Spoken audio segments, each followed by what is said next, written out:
Good morning, everybody. Surprise! Impromptu live. I just completed the first 4 dresses. Let me flip this light a little bit. I always feel like my hair is like glowing. Like it's super, super duper fluorescent. It's just not doing to suit me today.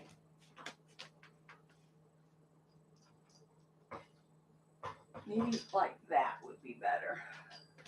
So we're not getting a reflection off the cover. Okay, I'll be still now. So welcome everybody. If you're new, you'll find this channel. I do all kinds of things. This particular video is a sewing video.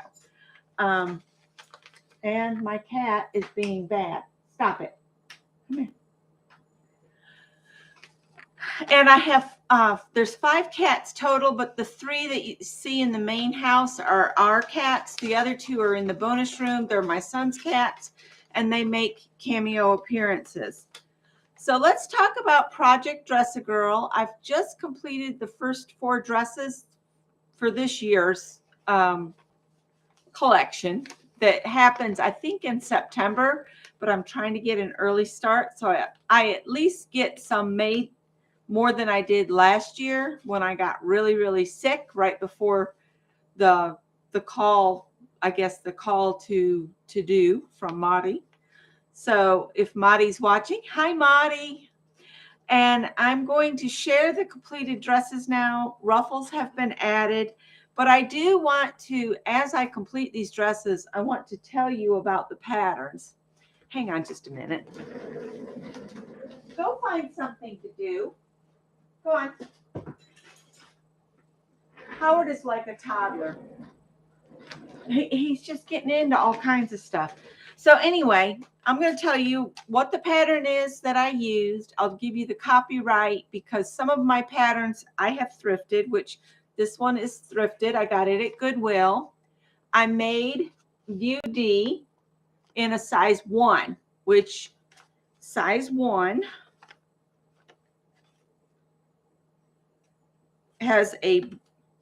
it fits a person with or a toddler with a 20-inch breast area, a 19.5-inch waist, hips are not important, and a 31-inch height. So basically a 1-year-old. And one of the requirements for Project Dress-A-Girl is that the dresses have pockets. And if anybody's been around long enough, several years ago, 2 years ago, in fact, I made 15 dresses and they all had heart pockets. I'll go back and add a video link to my original Project Dress-A-Girl video roundup. So you can see all 15 dresses, and it's got a tutorial on how I made those dresses that year. I am going to make more dresses like those this year, but I'm going to try to focus on adding like ruffles and lace and trims and things more this year, just to get some more unique dresses out there. So, on those dresses, they had heart-shaped pockets. So I just pulled a pocket pattern piece out of that pattern and used it on the dresses that I made this time. So I'm going to show you the dresses. I just finished them, and I think they turned out really cute. So here's the first one.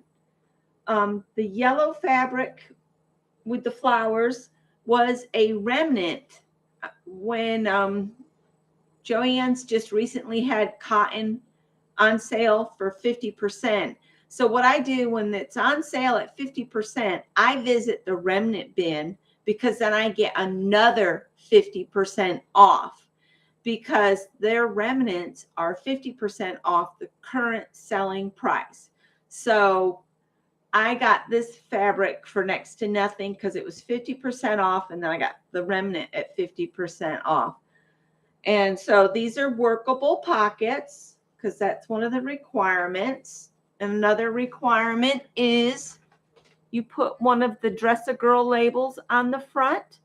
This shows that the child and its family has been educated in the issue of human trafficking. So it's to protect children from that and to educate their parents. It has a facing. I did tack the facing under the arms just so it doesn't work out and become, annoying. So there's dress one.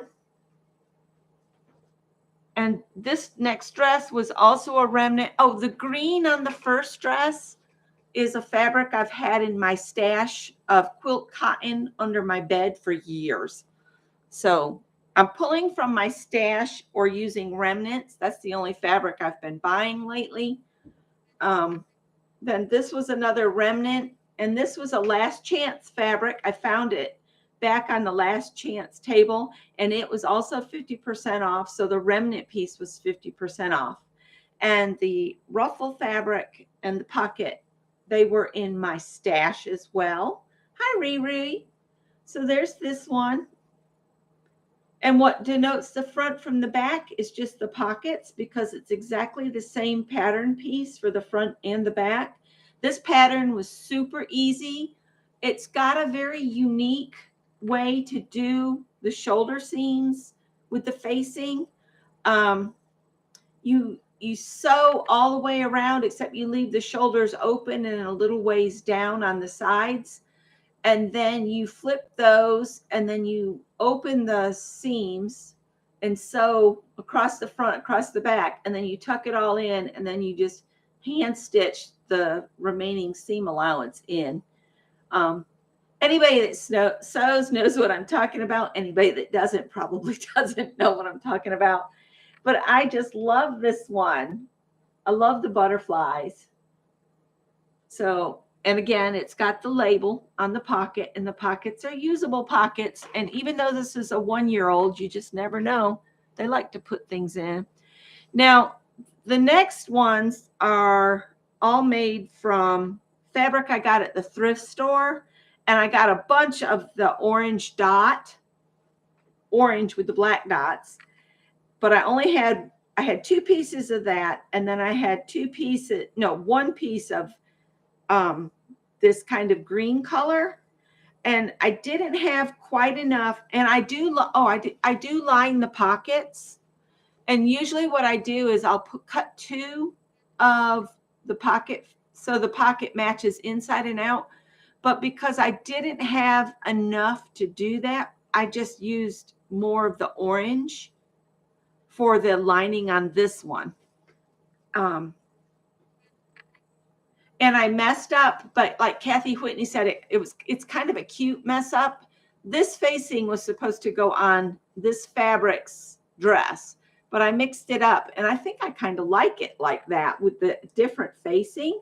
So that's something to keep in mind, that if you don't have quite enough to do every component, go ahead and mix the fabric up. Kids love that stuff anyway.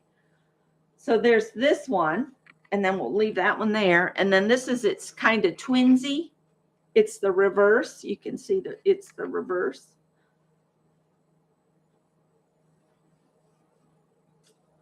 And there's the back. And this is kind of Halloween-y, but it doesn't really look that way in a cute little dress. And I paid hardly anything for this fabric at the thrift store. Just a couple dollars, I think it was. Don't remember. But I know it wasn't much. But I do want to show that a couple things. They want the seams all finished in some way, whether you pink the seam and zigzag or you serge it. They want it finished. So I have serged all of the seams so they won't ravel. I serged the ruffle because this fabric did ravel a lot. So I serged it. Then I pressed the seam toward the dress, and I have top stitched along to keep the ruffle down, in place. Like I said, I tacked to the seam under the arms for the facing. I did a lot of things to make them dresses that'll last a while. And Julie, Topaz Pearl Girl, was asking if I was making the pillowcase dresses. There's nothing wrong with the pillowcase dresses. I see a lot of them going to Madi for Project Dress a Girl. I just like the ones that are a little bit more substantial, that are just pull-on dresses that don't have ties and stuff. I try to find patterns that they can just pull them on and go. Because sometimes if you use the wrong kind of ribbon or whatever to tie it, the ties don't stay closed and then the dresses just fall off, which is not what they're looking for. Hi, Brittany, and congratulations. I saw your news about your little one on the way. So I am having a blast making the dresses as always. So again, I used Butterick 3331, and it is from 1994. So I don't believe this is in the book anymore, but there are places that sell older patterns. You might look this one up. Butterick 3331. Super easy to do. It is a little labor intensive when it comes to the ruffle because you put the gathering stitches in, and I pull the gathering stitches all back out before I do the finishing treatment. And this is just a very fun project for me. I just love these, and Scott really enjoys them too. He helps me match fabrics up sometimes. I will say all of these, because I have the cats, right before I ship them off, they'll all go in the wash with a color catcher, and then I will pull them out and iron them and keep the cats away from them and put them in a nice fresh box before I mail them in. I don't want any poor little child getting one of my dresses with cat hair and allergens on it. So they get washed in an allergen detergent that I purchase specifically for things that I sell or send off to a charity. I do that because I want them to be safe. And some kids are allergic to cats. So that's what I had to share. That the first 4 are done. And I just think they're going to be adorable. And I don't know which one's my favorite. I love them all. So that's all I wanted to share with you guys this morning. If you decide you'd like to, if you're a sewer, if you would like to participate, but you don't know where to get the labels, I have labels. Just private message me and I can mail you a couple. And just let me know. Take care, everybody. And I will be in Ann's room at Ann's Crafty something. Ann's Craft. She has a Facebook group. And it's Ann Lars. And we get together on Thursdays. And that starts at 10 o'clock. So less than an hour. So thank you guys. I'll see you later. Bye.